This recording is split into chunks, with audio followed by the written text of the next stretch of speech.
Lion 2016 adalah sebuah film drama Australia-Amerika yang mana film ini benar-benar diangkat dari sebuah kisah nyata yang menceritakan tentang perjuangan hidup seorang anak lelaki bernama Saru yang terpaksa harus terpisah dengan keluarganya. Saru yang masih kecil dan malang pun dipaksa harus belajar bertahan hidup dalam situasi kebingungan dan rasa takut. Hingga akhirnya berujung Saru diadopsi oleh pasangan asal Australia bernama John dan juga Sue. Namun ternyata Saru yang saat ini sudah menginjak usia 25 tahun tak bisa mengubur begitu saja kenangan masa lalunya. Drama, realita, dan banjir air mata pun dimulai dari sini. Sebelum kita mulai, colokin headsetnya, jauhi keramaian, dengarkan baik-baik, dan ini dia cerita Lion.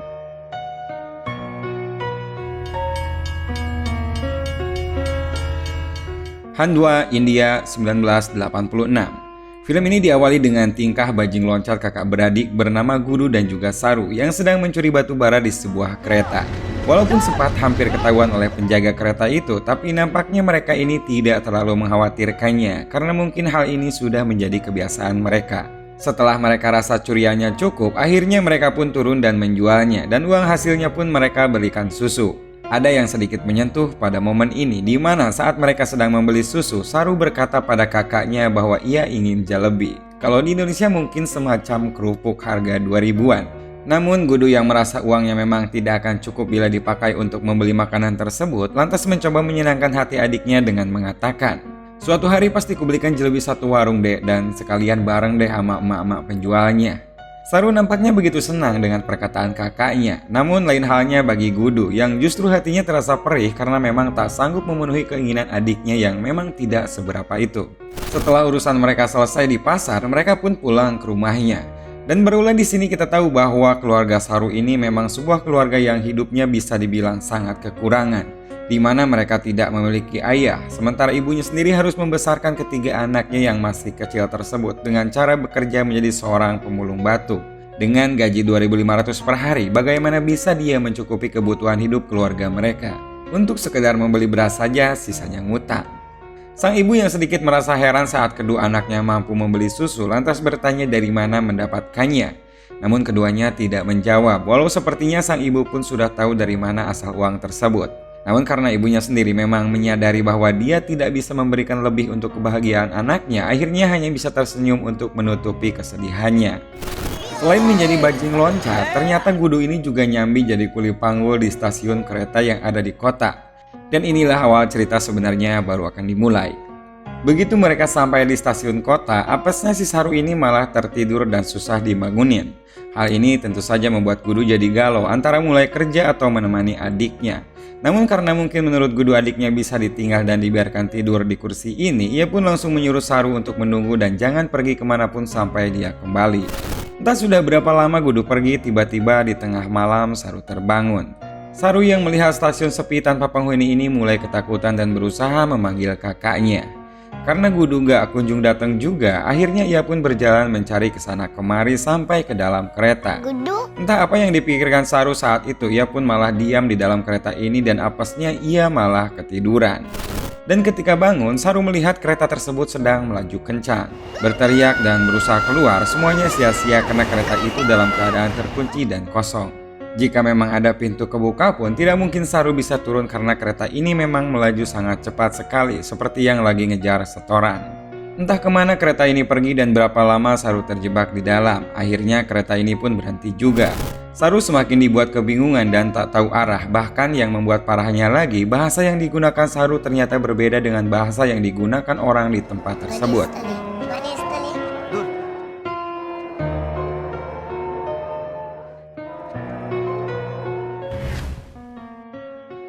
Dari sini Saru pun mulai melihat beberapa anak gelandangan lainnya. Ia pun mulai mengikuti mereka dan tidur beralas kardus. Sampai suatu malam tiba-tiba mereka pun didatangi para preman yang mencari anak gelandangan untuk dijadikan pengamen atau disuruh mengemis. Sebagian dari mereka tertangkap, namun beruntung bagi Saru, ia bisa kabur dan lari bersembunyi di tempat ibadah. Saru yang tersesat menjadi semakin luntang-lantung saja dengan hanya berbekal kardus teks history. Ia pun berjalan tanpa arah dan tujuan sampai suatu ketika ia bertemu dengan salah seorang mbak-mbak bernama Nur. Ketika melihat perangai dan sikapnya, sepertinya dia ini orang baik, dan untung aja si mbak ini juga bisa bahasa Saru, dan selanjutnya ia pun mengajak Saru untuk ke rumahnya. Di sini Saru beruntung dikasih makan, minuman enak Orson, bahkan dimandikan biar gak terlalu bau. Tapi ternyata ada udang di balik batu. Mbak-mbak ini aslinya mau menjual Saru kepada seorang lelaki pengepul anak. Lelaki yang bernama Rama ini mulai mendekati Saru dan mulai mengiming-imingi bahwa dia akan mencari ibunya. Saru yang masih bocah ini awalnya tentu saja percaya. Namun setelah ia melihat gelagatnya bersama mbak-mbak tadi, Saru pun mulai curiga dan setelah ada kesempatan ia pun langsung lari tanpa henti. Hari pun berganti dan minggu menjadi bulan. Saru yang telah tersesat 2 bulan ini menjalani harinya memulung dan berjalan tanpa arah. Sampai suatu ketika dia kelelahan dan duduk di bawah jembatan. Di sini ada momen yang cukup sedih. Dengan pandangannya yang lemas, dia pun melihat seorang pemuda yang saat itu sedang minum dan makan di restoran yang berada di seberang jalan. Dengan berbekal sendok yang didapatnya saat ia mulung, dia pun lalu menirukan berbagai gerakan makan dan minum orang tersebut. Tanpa diduga, si pemuda tersebut ternyata melihatnya, hingga ia pun tentunya tersentuh melihat apa yang dilihatnya. Maka langsung aja ia pun memberi kode dengan menunjuk makanan yang sedang ia makan. Dan Saru pun membalasnya dengan menunjuk mulutnya, memberitahukan bahwa saat itu ia sangat kelaparan. Si pemuda ini pun akhirnya tak tega. Setelah memberi makan seadanya, dia pun mengantarkan Saru ke kantor polisi. Di sini terjadi pembicaraan dan sang polisi pun menanyakan dari mana tempat Saru berasal. Saru pun memberitahukan bahwa dia berasal dari Ganesteli. Si polisi ini juga ternyata tidak tahu Ganesteli itu di mana. Ditanya nama ibunya siapa, Saru cuma menjawab ibu saja, bukan menjawab namanya. Setelah beres mengambil data, polisi ini pun kemudian mengirim Saru ke panti asuhan. Di sini terlihat keadaan panti yang kayaknya lebih mirip penjara gelandangan, guys. Dalam satu ruangan saja, Saru bersama lebih dari 10 anak lainnya, dan para pengasuhnya juga kelihatan berandalan, semuanya membawa tongkat pemukul. Hingga suatu ketika, Saru kemudian dipanggil oleh si ibu pemilik panti. Sebut saja Ibu Mawar. Ibu Mawar ini menunjukkan kalau ia telah berusaha menaruh foto Saru di seluruh koran India. Namun ia tidak pernah menerima balasan dari keluarga Saru. Saru tentu saja sangat sedih mendengar semua itu. Namun ia pun tak berdaya. Dan untuk mengobati rasa sedihnya tersebut, Ibu Mawar pun lantas memberikan solusi bahwa saat ini telah ada pasangan dari Australia yang ingin mengadopsi anak. Di sini Saru tidak ada pilihan lain selain menyetujui saran dari Ibu Mawar. Singkat cerita, kita beralih ke Australia 1987. Saat ini Saru sudah berada di Australia dan menjadi anak adopsi dari John dan juga Sue. Saat pertama datang ke rumah barunya, Saru pun melihat dengan aneh barang-barang di sekitarnya. Ia yang tadinya hidup sangat kekurangan, saat ini dia melihat semuanya jauh berbeda. Walaupun awalnya Saru ini masih canggung dengan orang tua barunya, namun dengan rasa sayang dari John dan Sue yang tulus ini membuat Saru cepat beradaptasi. Dan dari sini hari-hari selanjutnya pun dijalani dengan penuh bahagia. Setahun setelah Saru tinggal, John dan Sue kembali membawa seorang anak angkat yang usianya sedikit lebih tua. Dia adalah Mantos. Mantos ini memang memiliki sedikit kekurangan, di mana dia akan menyakiti anggota badannya sendiri saat dia merasa panik atau tersinggung dan sebagainya. Sehingga dengan kata lain, hal tersebut akan membuat John dan Sue merasa sangat kerepotan karenanya. Dan yang lebih jauhnya lagi, kasih sayang yang selama ini dicurahkan hanya kepada Saru sekarang menjadi terganggu semenjak kedatangan Mantos. Namun karena pada dasarnya Saru ini adalah seorang anak yang baik, patuh, dan penyayang, ia pun akhirnya merelakan semua itu dan tetap menjadi anak yang diharapkan kedua orang tua angkatnya. Seperti pada suatu ketika, saat Saru melihat sang ibu angkatnya tersebut menangis karena pusing dengan sifat Mantos, Saru pun menghampiri dan memeluk sang ibu dengan penuh kasih sayang. Tak jauh beda seperti yang dilakukan seorang anak kandung seutuhnya dikala orang tua sedih. Dan hal tersebut benar-benar membuat sang ibu angkatnya sangat terhibur dan beruntung karena ternyata Saru telah menjadi bagian dari hidupnya.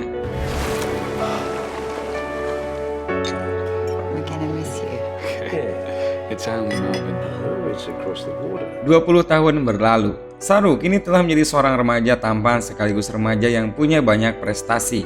Saat tahun 2008, ia pun sekolah di Melbourne dan mengambil jurusan manajemen hotel dan kisah cintanya juga dimulai dari sini. Di suatu pertemuan, Saru bertemu dengan Lucy dan sejak saat itu pula Saru pun jadi jatuh cinta kepadanya. Setelah melewati beberapa momen PDKT dan lain-lain, Saru dan Lucy pun menjadi semakin dekat dan mereka saling mencintai.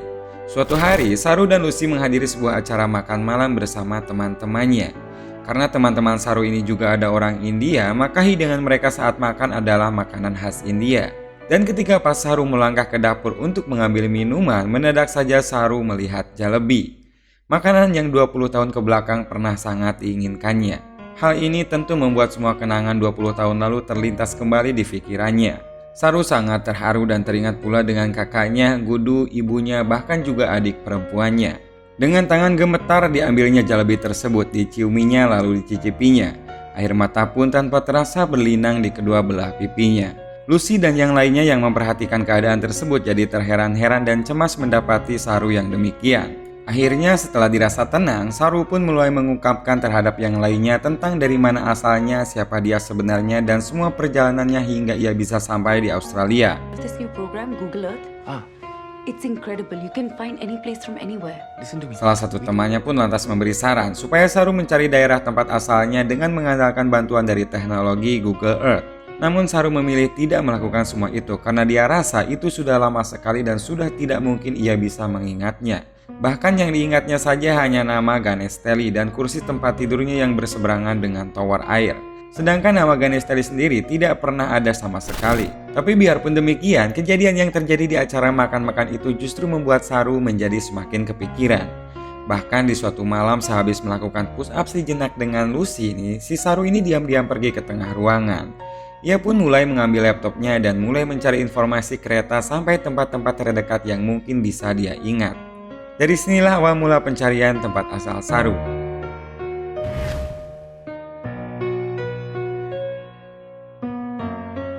Tasmania, Australia 2010. Saat ini Saru dan Lucy berada di tempat tinggal orang tua angkatnya. Dan di waktu sedang melakukan makan bersama, Lucy mencoba mengungkapkan terhadap ibu mertuanya tersebut tentang apa yang selama ini dicari bahkan menjadi tujuan Saru. Namun Saru pun memotong ucapan Lucy supaya ibu angkatnya tersebut tidak mengetahuinya. Alasannya cukup sederhana sih, karena kemungkinannya jika Saru jujur maka secara tidak langsung akan menyakiti hati ibu angkatnya yang padahal dia memang telah berjasa besar terhadapnya selama 20 tahun.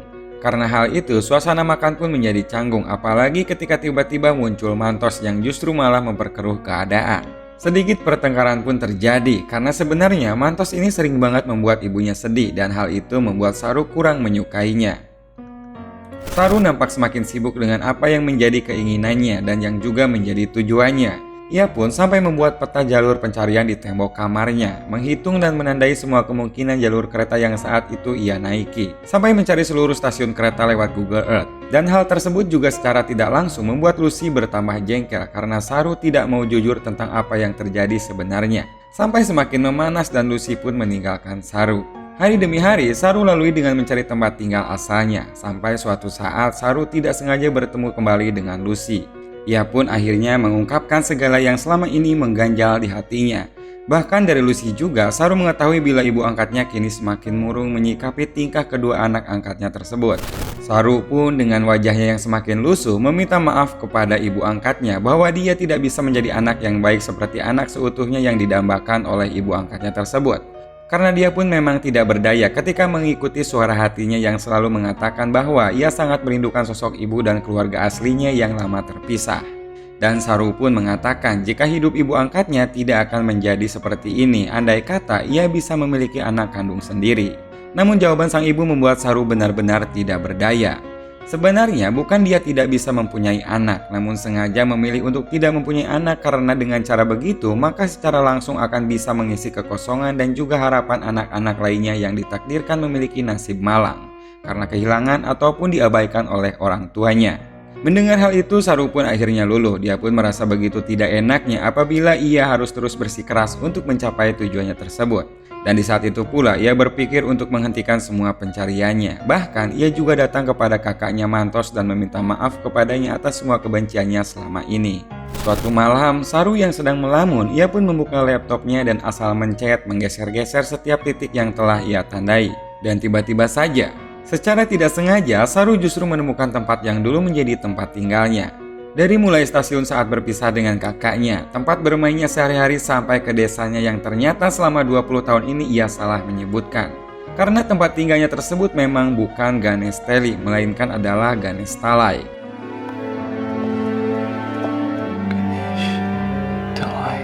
Dan kabar bahagia tersebut kemudian ia sampaikan terhadap Lucy, yang juga nampak terharu dan sangat bahagia mendapat kabar yang demikian. Dan Lucy pun mengizinkan Saru menemui keluarganya. Ibu angkatnya juga sangat bahagia mendengar berita ini. Dia juga memberikan restu untuk Saru pergi ke sana. Dan dia juga berharap ibu kandungnya masih tetap di sana.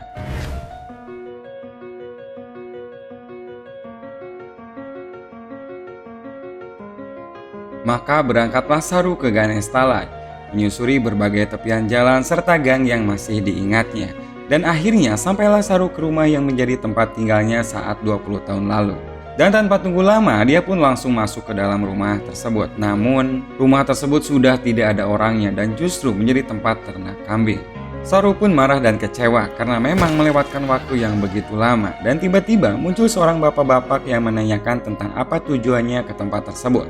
Saru pun segera menjelaskan sambil memperlihatkan foto masa kecilnya dan mengakui bahwa rumah itu adalah tempat tinggalnya dahulu. Dan kemudian dia bertanya kemana mereka ini pergi. Si bapak-bapak ini pun menyuruh Saru untuk ikut dengannya. Come with me. Just come. Di sini adalah momen paling sedihnya.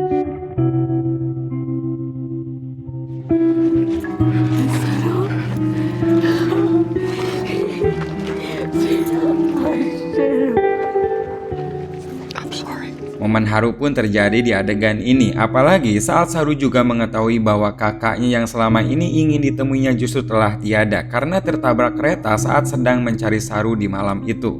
Namun kesedihan Saru ini akhirnya sedikit terobati tatkala di salah satu kerumunan itu pula muncul adik perempuannya yang telah lama ditinggalkannya. Di hari yang sama tepat 25 tahun Saru tersesat dan setelah melakukan perjuangan panjang akhirnya berhasil menemukan ibu serta keluarganya berkat bantuan Google Earth. Dan satu hal lagi, Saru juga mengatakan terhadap orang tua angkatnya bahwa walaupun ternyata dia kini telah bisa bertemu kembali dengan orang tua aslinya, ikatan yang telah terjadi antara mereka akan tetap sama dan semua ini tidak akan pernah bisa merubah apapun. Bahkan sejak saat itu pula, Saru pun ternyata telah menyadari bahwa ia justru salah mengucapkan namanya selama 20 tahun ini. Yang ternyata bukan Saru, melainkan adalah Seru yang berarti layang.